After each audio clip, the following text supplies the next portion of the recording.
Hey everyone, this is Dave Dubeau with another episode of the Property Profits Real Estate Podcast. Today, zooming in all the way from beautiful Los Angeles, California. We've got an Airbnb specialist, investor, trainer, coach, you name it, Mr. Jorge Contreras. How are you doing today, Jorge? I'm doing great, Dave. It's an honor to be here in your podcast. Thank you for having me. I appreciate it. My pleasure. So, Jorge, as we are recording this, we're kind of in the midst of this whole COVID thing. Things are opening up a bit. We don't know if there's going to be a second wave. You know, nobody knows what the hell's going on. But one thing we do know is that tourism sure took a kicking for quite a while. How has this affected Airbnb from your standpoint? Yeah, that's a great question, Dave. So definitely the first couple of weeks in March was a little bit of a challenge because I believe everyone experienced like a shock of what was going on and how fast it happened.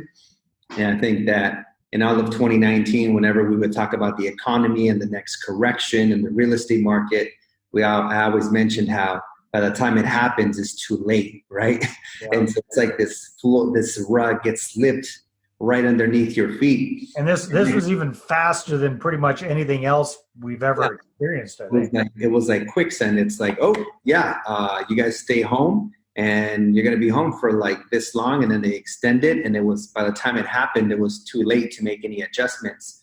What I will say is a lot of it, I would say, even though a lot of people have been negatively impacted in certain ways, I will say that most of what dictates at least my experience is always where my mindset is. And so for me, most of the pandemic, there's certain things that are just inevitable and that you can change.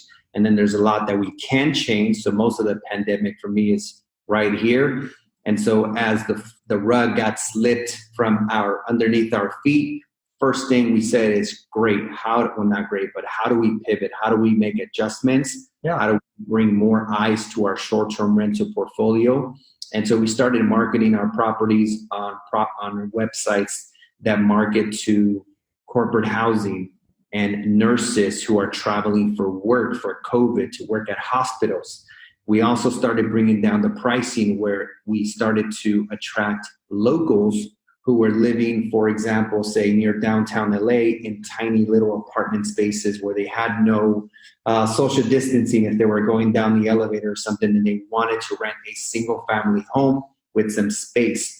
So between the staycationers, the corporate housing, and the nurses, we actually made less money, a lot less money, but we were still making some small profit cash flow margins every single month, even during the worst months of March and April. And now moving forward, we're going to be in a much better position to really take this business to the next level, thanks to the pivoting.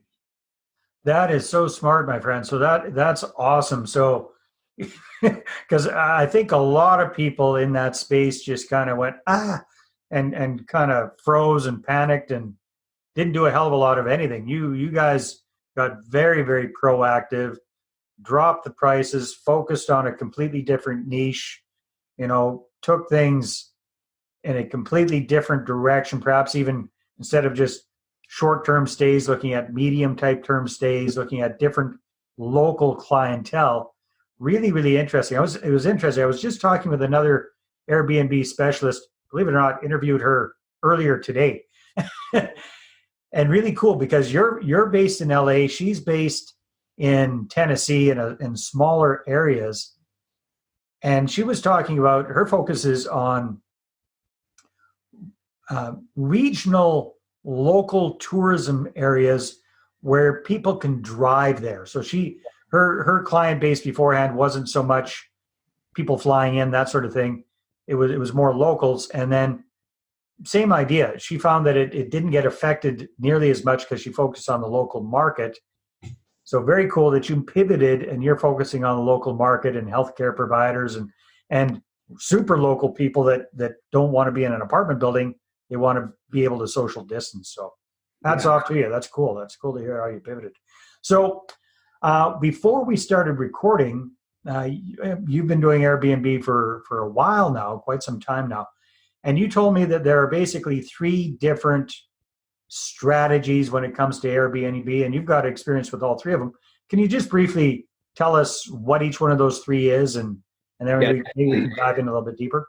so the first strategy is when you're buying property, pretty self-explanatory, right? You buy property, you put short-term rental strategy, and then the second one is subleasing, the arbitrage side. It's where you rent a property for a fixed monthly rent. You put it on Airbnb, and then the spread between what you pay and what you make is your profit. And the third and final is co-hosting. It'd be like sort of like management. We call it co-hosting. So imagine, Dave, that you have a short-term rental, but you're busy running all of your other businesses. You bring me in to take care of the operations, coordinate the cleaning, maintenance, communication, and you pay me like say 20 or 25% of the gross revenue. And that's what co-hosting is. Very, very cool. So the first one that you talked about, I know a lot of people that have taken properties that they own as regular rentals. They decided to supercharge the cash flow by turning that into a furnished short-term rental property instead. They've done amazing things with that. The other option is, hey, why buy the property, rent it, and sublease it, as it were, as a short-term rental type property. So all you really need to bring to the table is the furniture and the marketing. And then the third one is find somebody who's already got one, but it's not very good at it, or doesn't have much time to manage it, and partner with them. And you have to come out of pocket nothing, but you share in the profits because you're the manager, right? All right. What are the pros and cons in your mind? Because you've got experience with all three of them. What do you, I know because you teach and you coach around this, what do you recommend for most people? I recommend the first and the third strategy today and moving forward. So I believe that co-hosting is a great way to get your feet wet. You also learn the management, the marketing, the customer service. It's a great way for people that want to get into real estate investing but don't have a ton of money, like 20 or 100 grand for down payments. You can get in with no money as long as you learn how to do it. And then buying, because that's where you create the generational wealth, the legacy. That's where you're going to create, just a whole other level of wealth. So co-hosting for those getting started, once you're ready to invest higher amounts of capital, of course, buying and holding real estate. Makes sense. Why do you not prefer the middle strategy of renting and sub-renting, subleasing and sub? It's funny because all of last year, I kept saying that if at any point there was any drastic changes, anybody with a lot of subleases would now have a bunch of money out there tied up in furniture and in deposits, and you're staring at that guy. So I got to experience firsthand. And we were thinking about this even before COVID, but we weren't going to be making any changes because we have these 12-month leases. So as an investor, right, we always look at how can I make the most amount of money with the least amount of risk and least amount of money invested.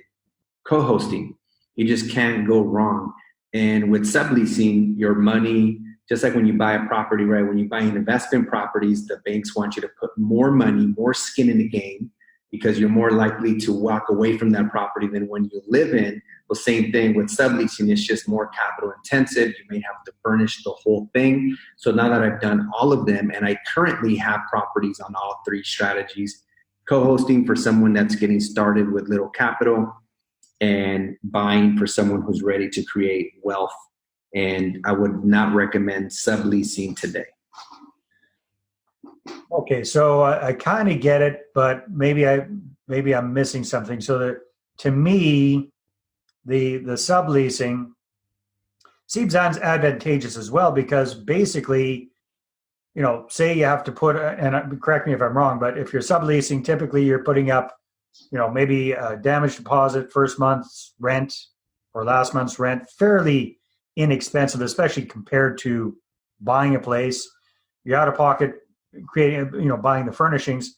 But what's the worst case scenario if a deal goes sideways in a subleasing situation? It's really not that bad. So I'll give you an example. Imagine you have a property, and say you spent $2,000 for the deposit, so that's until the end of the lease term. And say you spend $10,000 in furniture, appliances, just $12,000 in total. And say 4 months, either they change the ordinance and now you can't Airbnb, you could put a long-term tenant for the remainder of the lease, get your deposit. Now it's just your $10,000 of furniture that's tied up, and you either have to move it to a next one or sell it. And so I believe that by the time you make your investment back from the furniture, if you just co-hosted, you could make virtually the same amount because there's no skin in the game, right, and you have no risk. So it doesn't matter what happened. If the corona happened, it's like, and you walk away and that's it. But with co-hosting, it's now you got to figure out how to sell this at a discount and coordinate. And then people with doing weird, sleazy stuff online that want to buy. And it's just, I feel that as an entrepreneur, when your time is very valuable, you don't want to spend time going on these websites trying to sell a bed and the mattress. Like, you lose so much time in that process, and it's so tedious. Yeah. It's just not worth it, in my experience. Yeah, that would make sense. So how, in your experience, because you've not only done it yourself, but you're around a lot of other people that are doing this, how often does that happen where they, let's say your condo association or the building or whatever changes the rules and said, hey, Airbnb is not allowed here anymore? Does that happen quite often? Yeah, the first thing is that we actually, personally, on my clients and myself, we don't have any properties that have a homeowners association, just because in my experience, 95% of HOA communities don't allow it right off the bat. Yeah. Because everyone has a say on it. And when you have your kids and you guys are all sharing the park and you don't know what men or women are going to be there and stuff. So we stick to single family residences with, just have more privacy. I think there's also a bigger spread of opportunity as well. So we stick to single family residences for the short-term rental. And the good thing is, most cities I've seen that whenever they change an ordinance, they'll give you like a 6 or 12-month notice. However, I have seen a few that said, oh, effective as of this email. And so I think that's why also with the co-hosting, your risk is just very diversified, where you're not going to lose really anything because you don't have any skin in the game. And so if you diversify, which is what I always tell my clients, hey, get one Airbnb in every different city. So we have like 15 spread across 9 different cities, and that is really good. So basically you're talking about if a city comes down and says, hey, overnight or municipality or whatever, overnight Airbnb is not allowed anymore. Wow. Yeah, okay. I wasn't aware that could happen like that. I've seen it like twice in my 3 years of doing Airbnb. Wow, that is scary when they can do that overnight. That is. Yeah, and that's why when you look at how much skin you have in the game, if something was to happen, and the only thing that's constant is change, you just never know. Man, buying, co-hosting is just really the way to go. Well, wouldn't that put you at risk as well? Because if you're buying in an area that overnight changes the rules, you're screwed too, aren't you? Yeah, so I always tell my clients, we never buy a property if it only pencils in with Airbnb. So you got to have multiple cash flow strategies that work, and Airbnb is like a cherry on top because you never know. So in those cases, when the couple of times that you have seen where they change the rules like that, is it still permissible to have, let's say, a longer term furnished rental? Oh, yeah. Yeah. So yeah, you could put a longer term, or usually it's as long as it's 30 days or more for the rental term, then it's no longer considered short term. Short term is usually less than 30 days. So there's even companies out there that do like short term, long term. They only book people in 30-day or more increments. Yeah, I've got a client who does that. He's got, oh my God, he's got like 200 rooms he's doing that with right now. Yeah. So yeah, that's a good plan B. That's for sure. Well, that's awesome, Jorge. Hey, well, thank you very much for kind of shining the light on things and sharing your experience, and especially in these weird times, because, this is really the litmus test for a lot of people, for a lot of strategies. And I'm very impressed how you pivoted. Obviously not as profitable as pre-COVID, but as long as, at least for the short term, you're able to keep the lights on and cover the bills, that's a win in my mind. So hats off to you for that. Yeah. And then the whole idea of co-hosting, you've got virtually zero risk in that. It's bringing your skill set and your work to the table, but you don't have to put any cash up. So that's a smart idea as well. It's worked out fairly well. Yeah. So if people want to find out more about you and what you're up to, what should they do, Jorge? They can follow me on Instagram, the Jorge Contreras, probably the easiest way to get a hold of me. Awesome. Very good. Thank you very much, my friend. Nice to meet you. Appreciate it, David. Thank you so much. All right. Take care. Thanks for tuning in, everybody. See you on the next episode. Bye-bye. Well, thanks very much for checking out the Property Profits podcast. If you like what we're doing here, please head on over to iTunes, subscribe, rate us, and leave us a review. Be very, very much appreciated. And if you're looking to create a regular flow of inbound investor inquiries about your real estate deals, then I invite you to attend one of my upcoming live online demonstrations. And you can check that out at investorattractiondemo.com. Take care.